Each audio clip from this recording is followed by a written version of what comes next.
Já, verið velkomin í 21. Hún situr hjá með Theodóra Þorsteinsdóttir, bæjarfulltrúi Viðreisnar í Kópavogi, en hún gagnrýndi nýlega á Facebook-síðu sinni að hún Karen Halldórsdóttir, bæjarfulltrúi Sjálfstæðismanna í Kópavogi, hafi tekið fjármuni fyrir nefndafund sem hún mætti ekki á. Nú, hún situr hérna hjá með Theodóra og við ætlum að fara yfir ýmis málefni sem tengja stjórnsýslu í sveitarstjórnum. Theodóra, vertu velkomin. Takk fyrir það. Segðu mér, nú settir þú þannig með Facebook-status hjá þér með fundagerðinni sem að hún Karen átti að hafa setið fund sem hún sat ekki og var í raun og veru erlendis og þegar þessi fundur átti stað og fekk greiðslu fyrir. Hvernig hafa viðbrögðin verið eftir að þú hefur bent á þetta? Já, þetta eiginlega margt í þessu. Í fyrsta lagi þá furðulegt að búa til fund úr svona hátíð í salnum. Það er óvenjulegt og ég hef ekki séð það áður. Þannig að fundin var einhvers konar verðlaunaafhending, ekki? Verðlaunaafhending, já. Og það voru náttúrulega fjölmargir gestir og mér finnst fundargerðin engan veginn vera að endurspegla það sem gerðist á fundinum. Og með bara hverjir voru á fundinum og hvaða mál voru afgreidd. Það var fundargerðin kom til okkar inn í bæjarráð 7. mars. Og meinti fundur átti að hafa verið 7. febrúar og átti að vera 21. janúar, þannig að það leið þarna töluverður tími á milli og þegar við síðan óskum eftir upplýsingum þennan fund að þá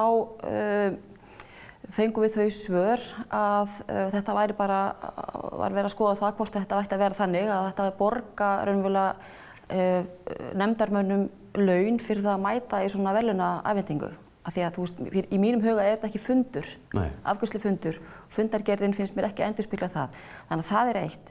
Hins vegar ég ger athugasemd við þetta í bæjarráði og síðan gerist það í vikunni þar og eftir að formaður list- og menningarráðs upplýsir okkur í bæjarstjórn að hún hafi óskað eftir leiðréttingu. En það gerist sem sagt bara töluvert seinna. Og ég fylgist með því bara inn á ég sé að búið að taka fundagerðina út eða hvort hann hafi ekki verið birt, ég veit það ekki, en að minnsta kosti þá afgreiði þessa fundagerð.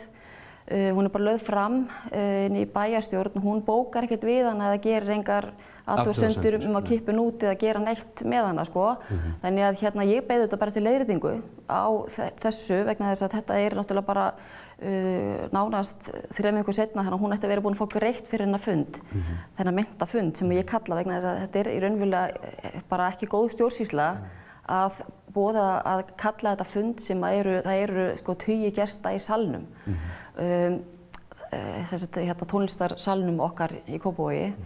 En þannig ég svo sé það í gær að það búið að minnstakosti að leiðrétta fundagerðina með þeim hætti að það er búið að taka nafnið hennar út en fundargerðin ekki góð og það ekki sagt hver formaður, hver að stýra fundinum og einhverjum svona nákvæmum lýsingar á því bara hverjir voru á fundinum og hvað var afgreitt. Þetta bara tilkynning þetta svona úrdráttur úr einhverjum sem fengu verðlaun, alls ekki allir.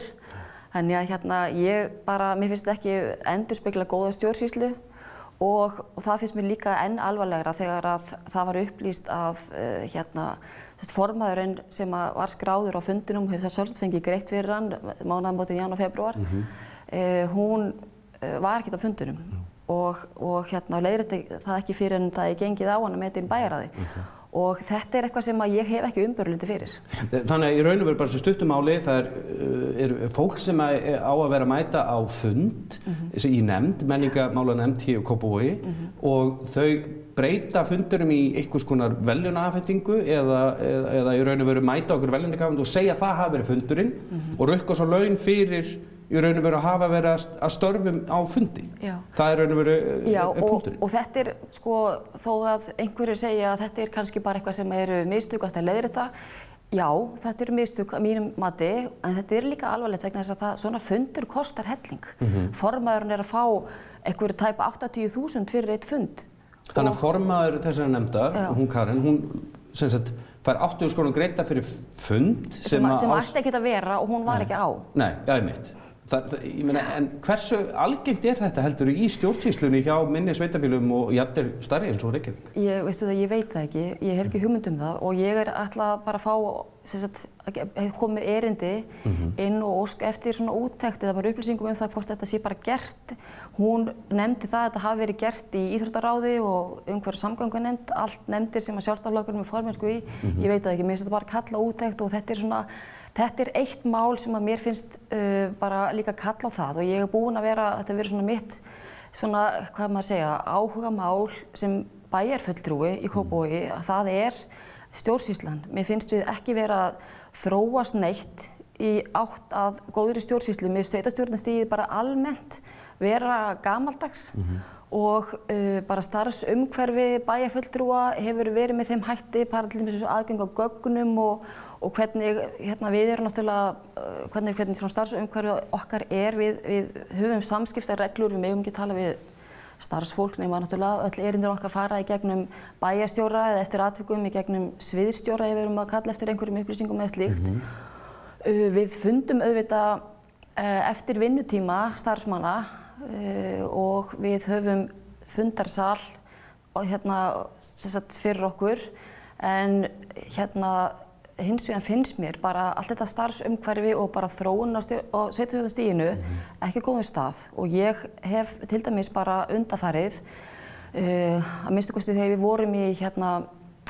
vorum í ég var í meirihluta á síðasta kjörtímabili að þá fórum við af stað með vinnu sem var stefnumótun sem ég batti alveg gríðarlega mikla vonir við og okkar svona ásetningur í því eða markmið voru að búa til þróa mælikvarða á árangur og það er eitthvað sem að mér finnst kannski vera eitt skref í átt að framtíðinni að við vinnum raunverulega eftir mældum árangri og við, Kópavogur er komin ansi langt í því og við höfum metnað fyrir því að Kópavogur verði svona framsækið nýsköpunar sveitafélag, allavega var ég með þann ásetning þegar ég var í meirihluta og að við raunverulega mótum stefnu með þeim hætti að við erum með stefnumarkandi áætlanir sem eru þannig við ráðstöfum fjármagni eftir mældum árangri. Já, en við talum það.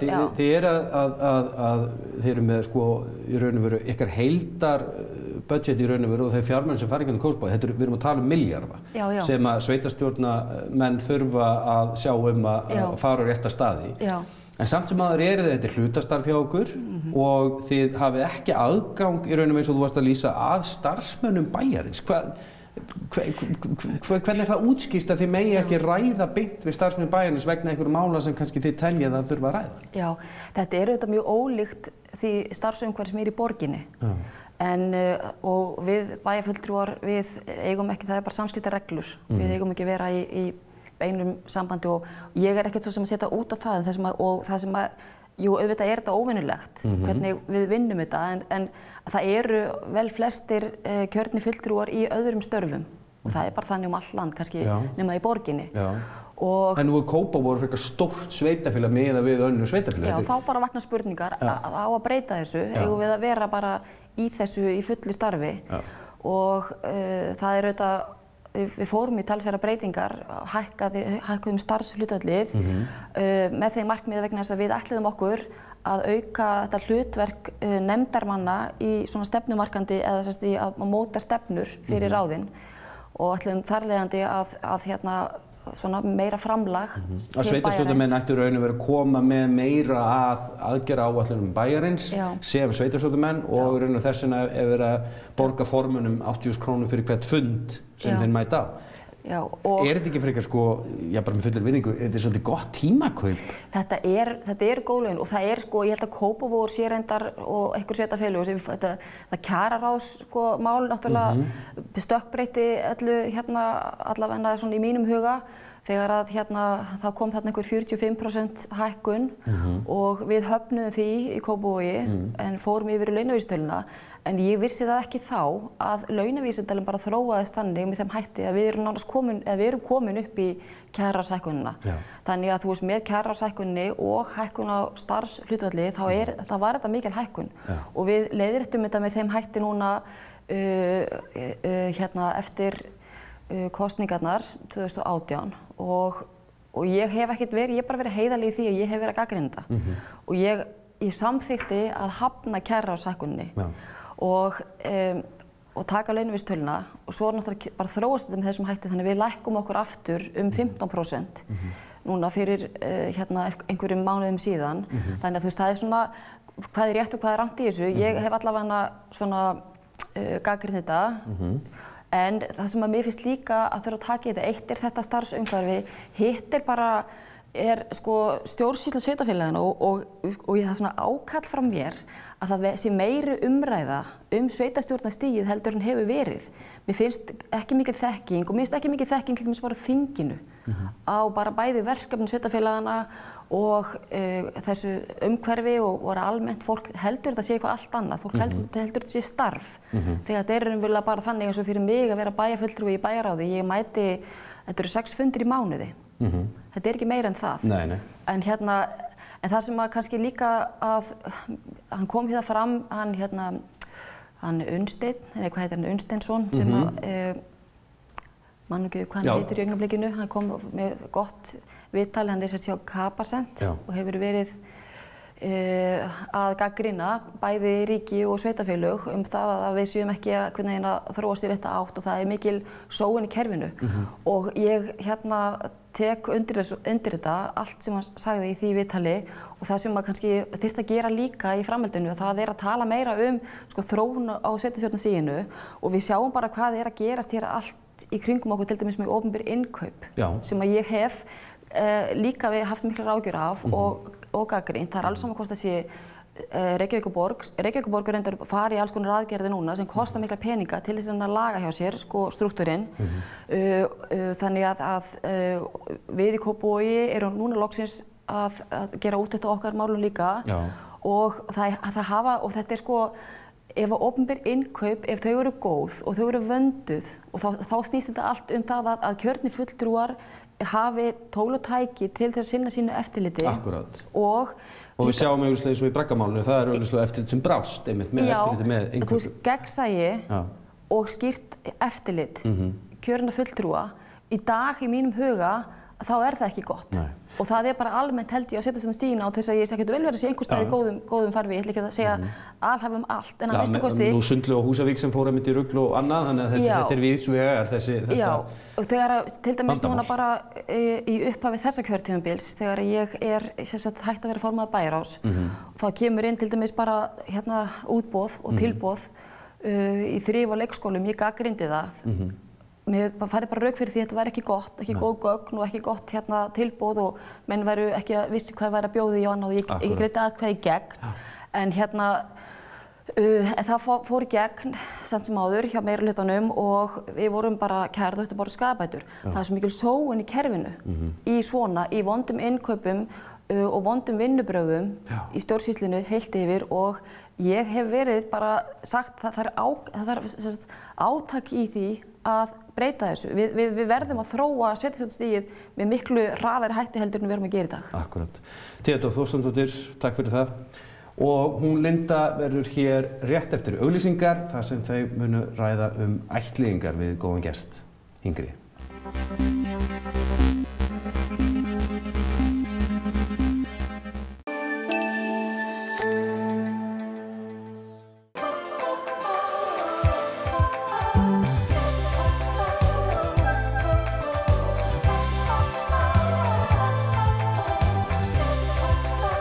Skíði og skemmtun.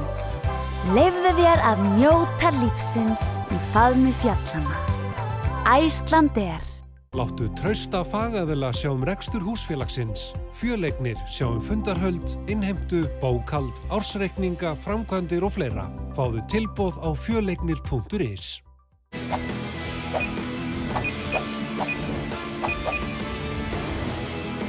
Netto, svarta beltið í sparnaði. Getum við bætt hljóðvistina hjá þér? Í Parka eigum við hljóðlausnir fyrir heimili, fyrirtæki, stofnanir og veitingastaði. Komdu og lofaðu okkur að hjálpa þér við lausnina. Parki, Dalvegi. Mannakorn í Háskólabíói síðasta vetrardag. Nánar inn á tix.is/mannakorn. Byrjaðu daginn með Fréttablaðinu. Fréttablaðsappið gerir þér kleift að lesa blaðdagsins í snjalltækinu þínu. Þú sækir appið frítt í App Store eða Google Play, opnar blaðdagsins og nýtur þess að lesa blaðið þegar þér hendar. Fréttablaðið, góð byrjun á deginum. Leirdalur, glæsilegar 4 herbergja sérhæðir í Reykjanesbæ til sölu. Nánar eignirnar á eignasala.is. Stórsýningin Verk og vit í Laugardalshöll dagana 12. til 15. mars. Missið ekki af glæsilegri sýningu. Valhöll fasteignasala framúrskarandi fyrirtæki sem byggir á áratuga reynslu. Valhöll í Reykjavík, Snæfellsnesi og Höfn í Hornafirði. Erum að taka upp nýjar vörur. Vor 2020. Belladonna, Skeifunni 8. Peltor heyrnarhlífar sem tengjast farsíma. Borga sig sjálfar. Kemi. Findu þína drauma eign á Spáni. Velkomin á opinn kynningarfund til okkar í Ármúla 4-6, sunnudaginn 23. febrúar klukkan 12 til 17. Þú ert í góðum höndum hjá okkur. Spánareignir.is.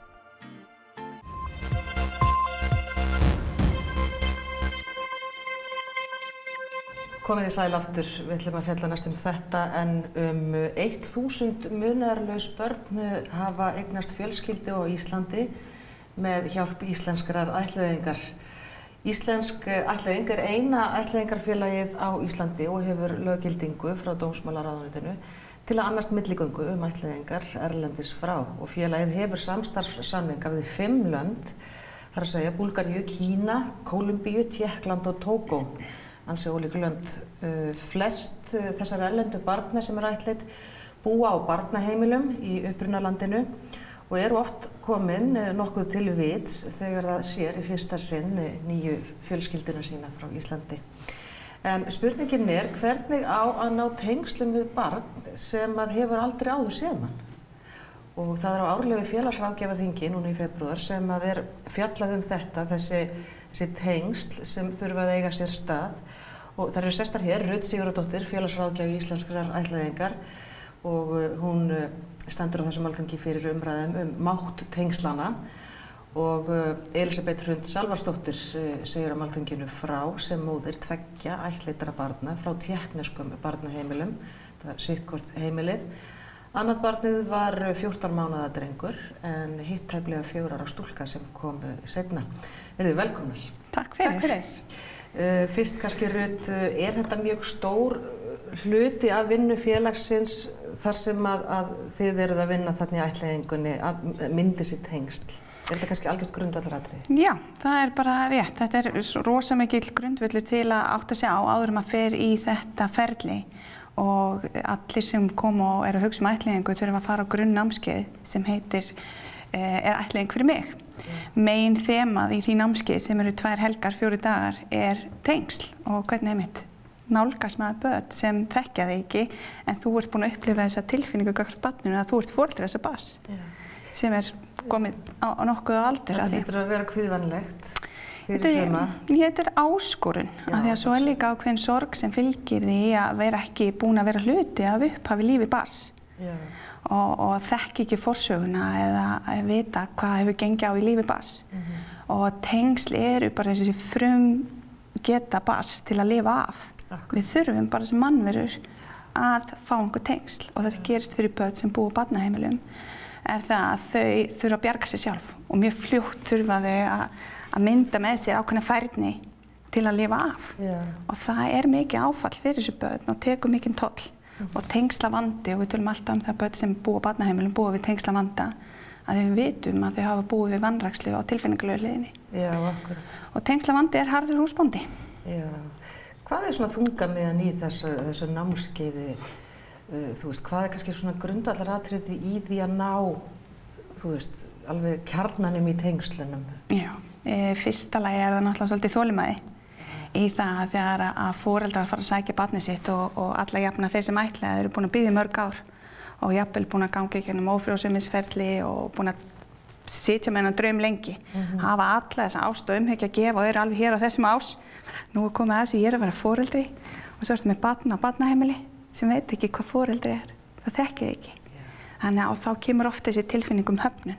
Já, það hlýtur að vera því að kannski barnið hleypur ekkert í fangið á þér, Nei, að sér þig. Ekki gefið. Bara ókunna manneskja. Já, og þau vita heldur ekki hvað hlutverki þú gegnir og það sem gerist hjá þessum börnum að þau hafa upplifað höfnun, lífið að gengur út að heimurinn hættulegur og þau treyst ekki. Akkúrat traustið. Já. Og þá langt bil þarna á milli og það sem skiptir ofboðslega miklu máli að fólk átti sig á hvernig komumst við hérna aðeins í miðjuna og hvernig hef ég þolinmæði að bíða eftir þetta barn, nálgist og þora að nálgast þessar tilfinningar þessa ást sem foreldrar hafa að gefa.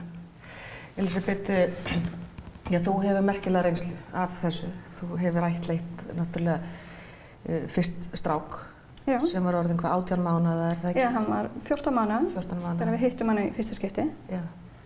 Og svo stelpu sem var að vera 4 ára.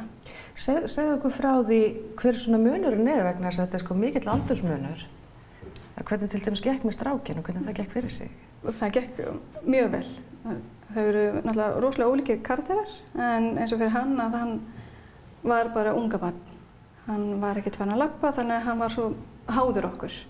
Þannig að þú fékkst í rauninni að upplifa þetta að vera með lítið barn í fanginu og hann var, eins og ég segi, háðari þér þannig að tengingarnar myndast mjög hratt. Hann bara, maður sér mun á myndum sem hann teknaði okkur frá því við fyrst hittum hann og bara daginn eftir. Og það svona komin glamp í augun sem að bara viðurkennir okkur sem mamma og pappa.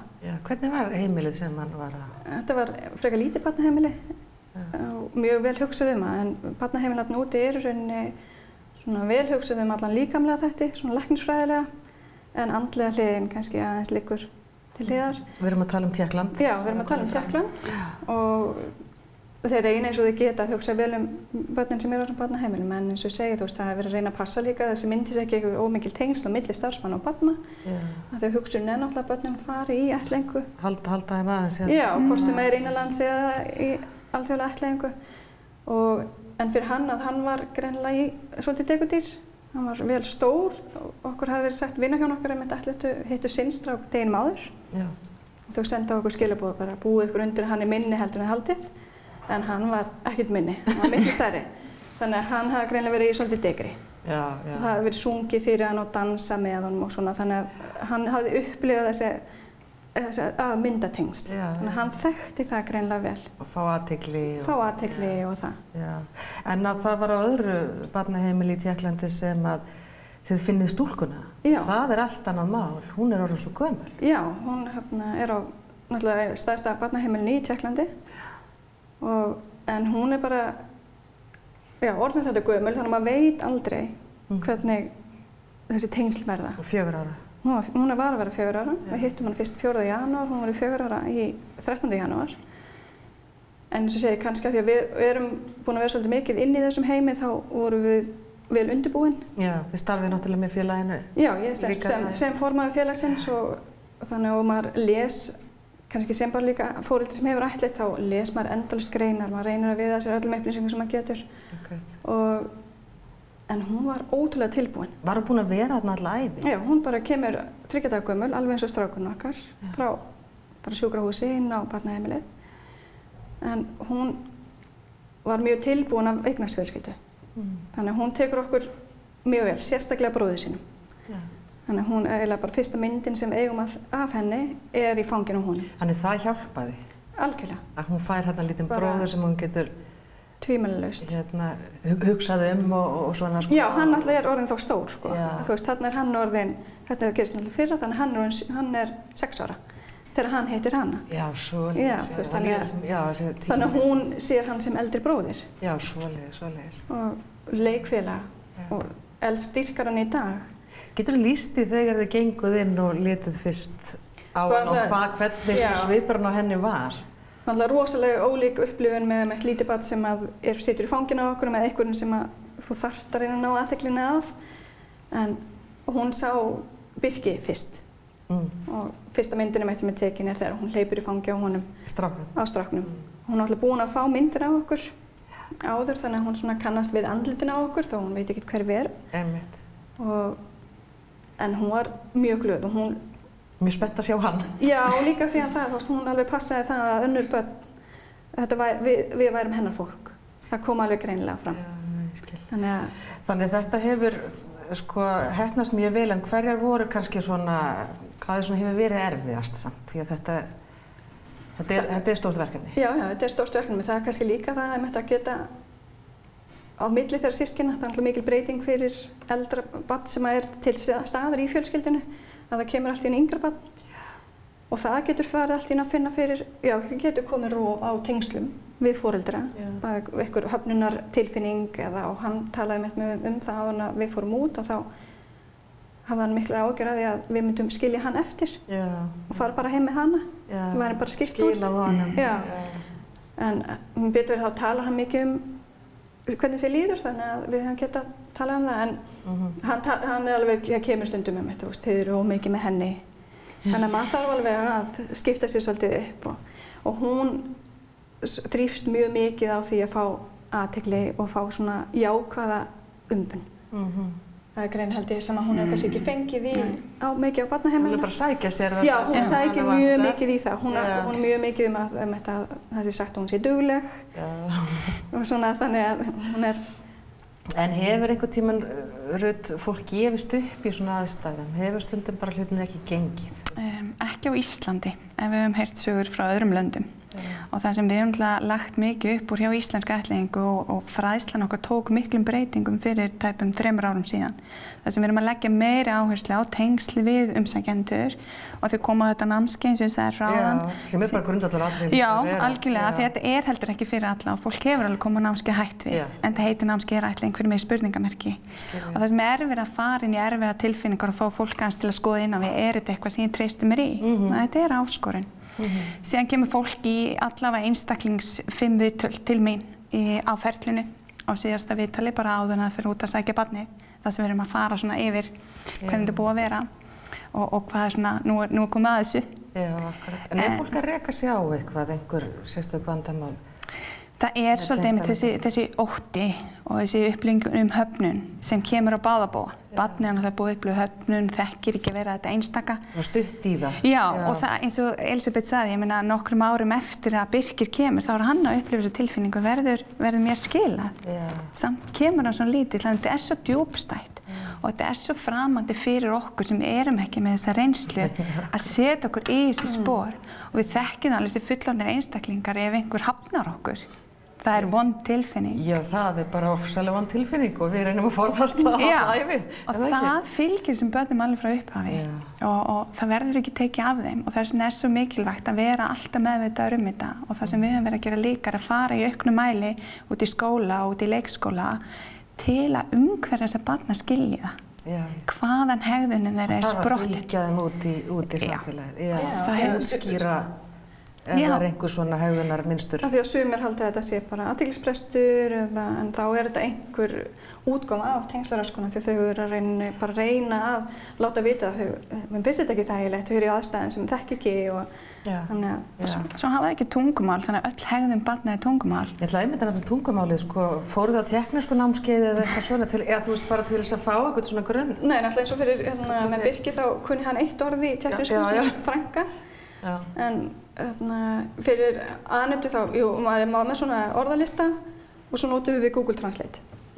En hún var ótrúlega fljót að ná tungumálinu. Íslensku. Bara það er eiginlega lygilegt hvað hún er fljót. Kannski gott með tékkneskuna, kannski framburður ekki svo framandir. Já, það er svona harður framburður en hún var mjög fljót að ná íslenskunni og hún er gengið ótrúlega vel, en það er misjafnt. Það er sumir sem að þurfa að fá talþjálfun til þess að ná kannski réttu orðunum eða áherslunum. Frá svona kannski meira framandi löndum. Já, líka náttúrulega frá Tékklandi sem hafa fengið stuðning í leikskólum og svoleiðis.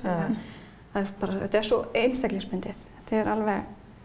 En þetta er gott umfjöllunarefni. Þetta er sem hefur verið rætt á nýjasta félagsráðgjafaþinginu sem er haldið árlega.